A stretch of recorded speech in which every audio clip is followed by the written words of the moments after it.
Hello, this is Mr. Lurick, and this video is going to show you how we are going to use code.org. So hopefully you've watched the other short video that's on the stream of your Google Classroom for this assignment, and you're watching this one now.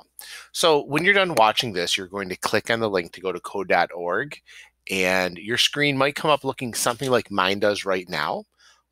This is my teacher screen, so yours might look a little bit different. But if yours does look like this, you'll want to click the sign in button in the top right. And I'm waiting for mine to load up. So remember to be patient for your computer. Don't keep clicking just because it's slow. That confuses it. And when you get to a screen that looks like this, click the red sign in with Google button. And if you get a screen that looks like this, click on your name. And if it looks like this, click the blue allow button. And that should get you into the website. And remember, mine's the teacher page, so it's going to look a little bit different than yours. Yours is going to take you right into what you will be doing today. So that's what I'm going to go into. You're going to be doing something called the Express course. So let's get into that. I could tell the computer's thinking because it's spinning up here in my tab, so that's okay. All right, so here we go. It's called the Express course, and all these numbers show you and keep track of what lesson and activity you have done. So I was on here earlier and I did number 1. That's why it's green. Anytime you finish an activity or a challenge level, it'll turn it green. That way you always know where to go back to start the next time you're on. Now you can always go back and redo things, but you want to try to move on as quick as you can, as long as you're understanding it. So let me go into lesson number 2.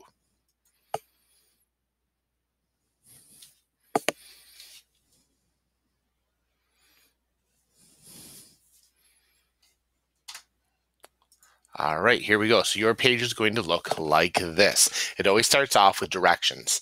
So you can always read them up here. But if you're not sure what something says, if you click this sound arrow, it's going to read it to you.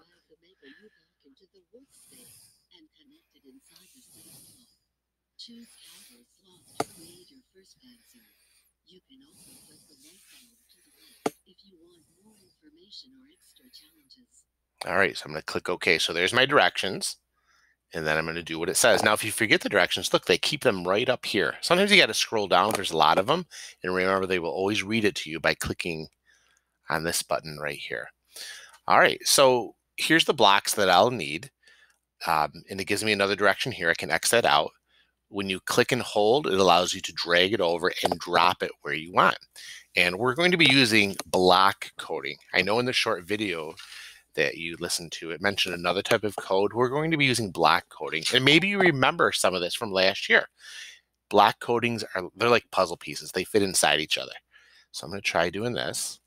And look at this down arrow. That means I can change the character and change the direction in the code.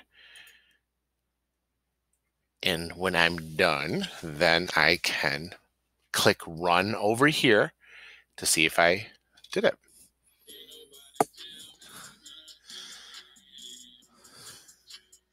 Looks like I did okay. All right, so I finished that level. It starts off easy, and it slowly gets more and more challenging as you're able to use the code to solve different problems and make the computer do different things that you want it to. Now, if I want to do that level again, I click replay. I'm going to go continue. And now I'm on to the next one, which is a video to give directions. And look up here in this window. It's also keeping track. Here was number 1, which I did. Number 2, the last one I did. And now there's another direction video. You want to watch those because they show you how to use the code that will show up in the next level. When I'm done, I click continue. All right, that is everything. You can go on this as much as you would like, but remember there's music, so headphones is going to be a good thing. You can do it at home if you want, but you don't need to do it at home. You can do it in the classroom as long as it's okay with your teacher. And if he or she does say yes, remember to use headphones. Otherwise, it's going to sound like a big dance party in there, and that probably won't go over too well. It might be a giggle, but you'll probably need to put your headphones back on. And when you're using this in the classroom,